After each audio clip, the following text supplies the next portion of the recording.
Hi, recap reporters here. Today I'm going to explain a sci-fi thriller movie called Ad Astra. In the not-too-distant future, humanity starts exploring space in search of new habitats and the potential discovery of sentient life.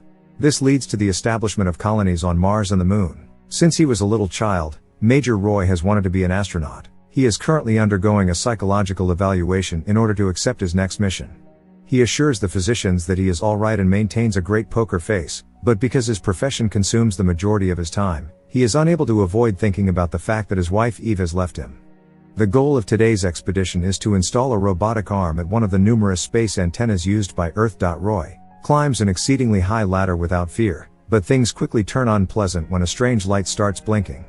A portion of the antenna suddenly explodes due to a power surge, and numerous astronauts start to drop to their deaths. Roy instantly searches for the power switch to turn it off, but as he does so, another explosion hits him, sending him to the ground as well. Unexpectedly, he maintains a cool demeanor. After he gets sufficiently close to Earth, he opens his parachute, enabling a safe landing. After such an improbable survival, Roy feels like he should be feeling something at home, but all he can think of is Eve telling him he has a self-destructive side. He learns through the news that electrical storms have been inflicting damage around the world by watching it. Later, because of Roy's ability to remain composed under pressure and the fact that he is unsupported by family, the higher-ups at Spacecom want a top-secret meeting with him. They show him spectrogram pictures of Neptune, which are the source of the electrical surge's cosmic ray bursts. When the Lima project is mentioned, Roy is aware of it because his father Clifford served as the mission's leader. It was the first manned voyage to the outer solar system, and it started 29 years ago. However, 16 years into the mission, the ship vanished, wiping out all of the data. After that, deep space missions were discontinued. The crew was believed to be dead, but the power surges lead them to believe Clifford might still be alive. The antimatter reaction, which was the substance that powered the expedition, appears to be what's causing the surges. This might set off an uncontrollable chain reaction that could endanger the stability of the entire solar system and wipe out all life there. Clifford might eventually send a message back after hearing his father's voice, therefore Spacecom wants Roy to go to Mars and contact him. Roy accepts the mission while knowing he has little choice and that they are only exploiting him since he is keeping a serious face while hearing about his father. Roy then starts preparing for the journey and decides to watch the final video his father ever sent him, which was captured just before he arrived in Neptune. Even if the man's message is primarily rambling on the prospect of finding life, at least he ends it with "I love you, son," when Roy was still just 16 years old. Pruitt, an old friend of Roy's father who will also be traveling on this expedition, approaches Roy at that very moment. As Roy replies that he still believes his father is dead, Pruitt questions Roy's emotional health and warns them to be prepared for the possibility that Clifford is keeping information from them. Roy tries to leave Eve a message the night before the expedition, but he ultimately runs out of things to say and leaves nothing on the recording. He acknowledges that he hasn't slept much, but the mental exam approves his travel because he still feels prepared. Roy will use a commercial flight to the Moon as a cover and then travel to Mars from there because the mission is entirely top secret. The trip is extremely peaceful, but everyone on board is reminded that the Moon has no borders and that many of its mining zones are contested regions in a state of war. Roy observes the colony has evolved into a commercial amusement when they arrive and believes Clifford would have detested the whole thing.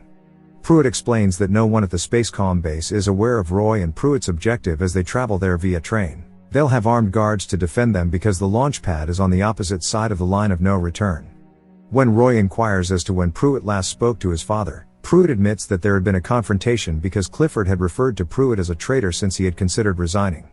Pruitt inquires as to Roy's level of concern, but Roy replies that he isn't since he views his father as a hero and finds it repulsive that Spacecom wants to portray him as the villain. Pruitt and Roy leave the base after being assigned to rovers and are met by soldiers. Unfortunately, as soon as they enter an open space, pirates ambush them and start firing. Roy's suit is promptly punctured by the two escorting rovers, but he successfully fixes it right away. In order to cause some pirates to crash, Roy drives his rover through some of the base's structures while also shooting the driver of the vehicle. The remaining pirates then hit Roy's rover with theirs, causing him to tumble into a crater while he attempts to shoot at them. Once the pirates have left, Roy appears to have lost control of the car before picking it back up and making his getaway through the night. Once the pirates are sufficiently far away, the base fires some missiles to kill them. Pruitt admits he was harmed during the incident and won't be able to travel to Mars when they get at the launch pad. Roy suppresses his emotions despite knowing that he ought to be upset about losing his security blanket. Before Roy leaves, Pruitt hands him a disk with sensitive information while admitting that Roy would be in serious risk as a result of it because their superiors don't trust him. Roy boards the Mars-bound rocket and is greeted by the crew and Captain Tanner, who notify him that Pruitt has been taken for urgent surgery.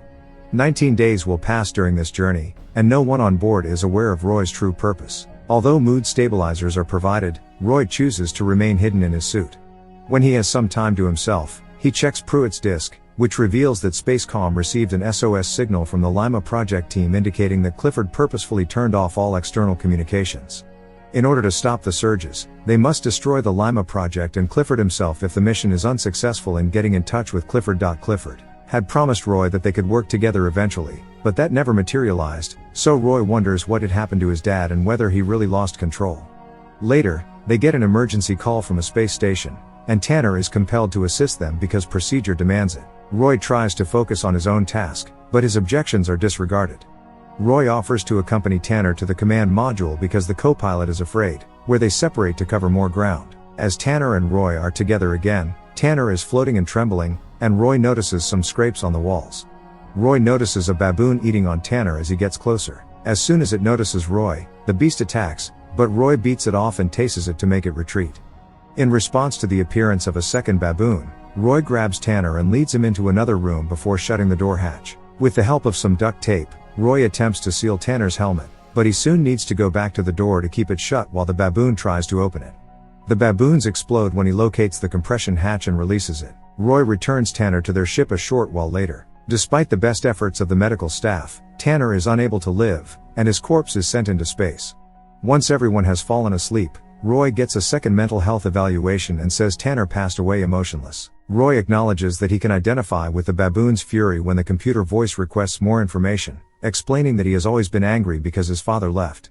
He discovers only hurt when he digs beneath the wrath, which prevents him from entering into partnerships. Roy takes over as co-pilot when the captain has finished his duty.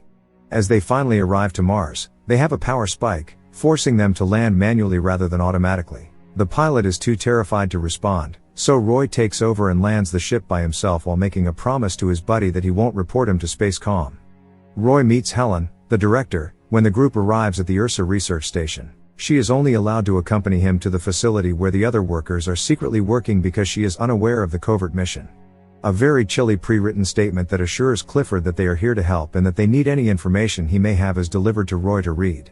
The technicians choose to try again later when they regrettably receive no responses. In the rest room, Roy spends some time trying to decide if he wants to find his father or be rid of him. When it's time to deliver a new message, Roy abandons the prepared remarks and speaks naturally. He talks about his early years, his decision to become an astronaut, and his desire to visit his father once more. Roy observes the technicians growing enthusiastic around the communications while he waits to see what happens, which indicates that they have received an answer. Roy requests to hear the message, but when the higher-ups refuse, they say he will be sent back to Earth since his personal connection renders him unfit for the job.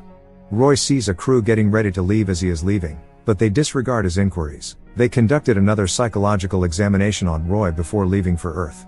But his frustration and rage finally cause him to lose control of himself and disrupt his biorhythms. As a result, he is temporarily sent back to the comfort chamber.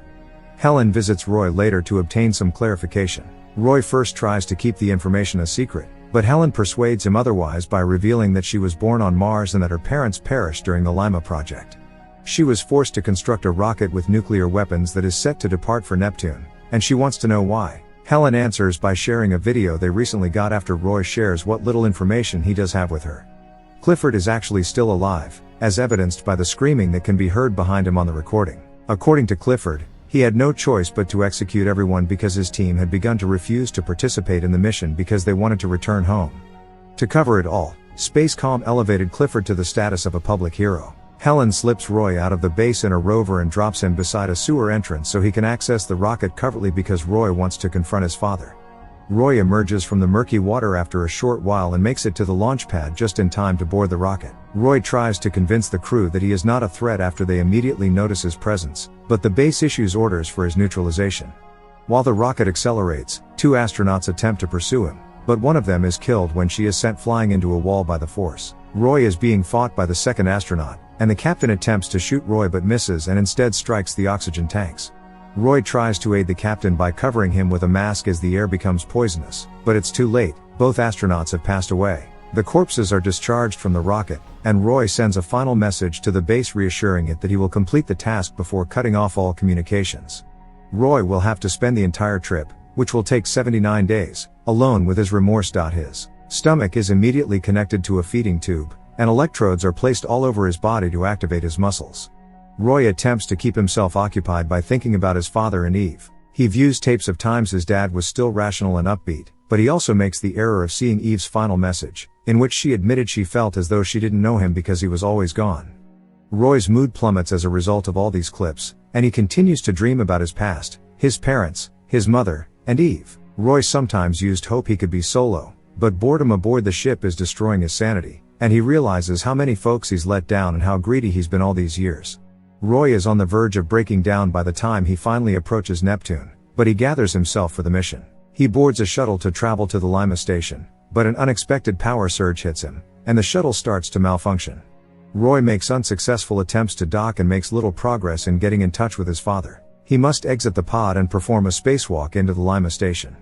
Roy enters and discovers the bodies of the crew floating about, along with an old music video playing on a screen. Also, he discovers his father's room, where he can see all the indications of his fascination with discovering life in space. Clifford eventually discovers Roy, but before Clifford can stop him, Roy continues inside and starts programming the bomb. Roy maintains his poker face, but Clifford can still see the sadness in Roy's eyes. Clifford adds that he has been working to halt the spike since the crew's boycott brought it about. Clifford views this as his home, but the captain must perish with the ship. He acknowledges never caring about his family and having no desire to go back to Earth.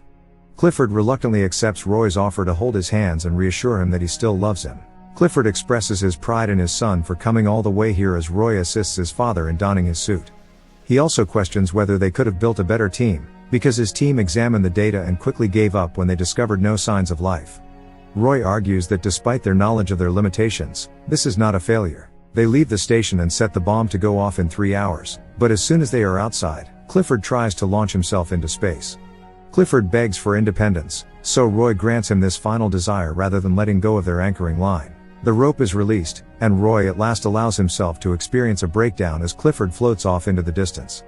He floats for a time and considers giving up as well, but he soon realizes he still has a shot. Roy arrives to the Lima station and pulls a panel door, which Roy uses to defend himself from the asteroid in order to enter Neptune's rings. Roy thinks back to the final words his father said to him when he downloaded the study data as he heads back to the rocket. Clifford claimed that by focusing so intently on discovering life, he overlooked all the natural beauty present on the planet's surfaces. Roy strikes the side of the spacecraft and rolls around for a while before grasping the railing and climbing back inside. Because he is out of fuel, he must wait for Lima to explode in order to use the blast wave to launch the rocket. Several days later, Roy safely lands on Earth. A squad of troops instantly rescues him and assures him that the data from Lima also arrived safely. Roy claims he's been resting well and is conscious of his surroundings for his upcoming psychological assessment. Now that he is acutely aware of his dear ones, he is prepared to commit and rejoin Eve to begin over.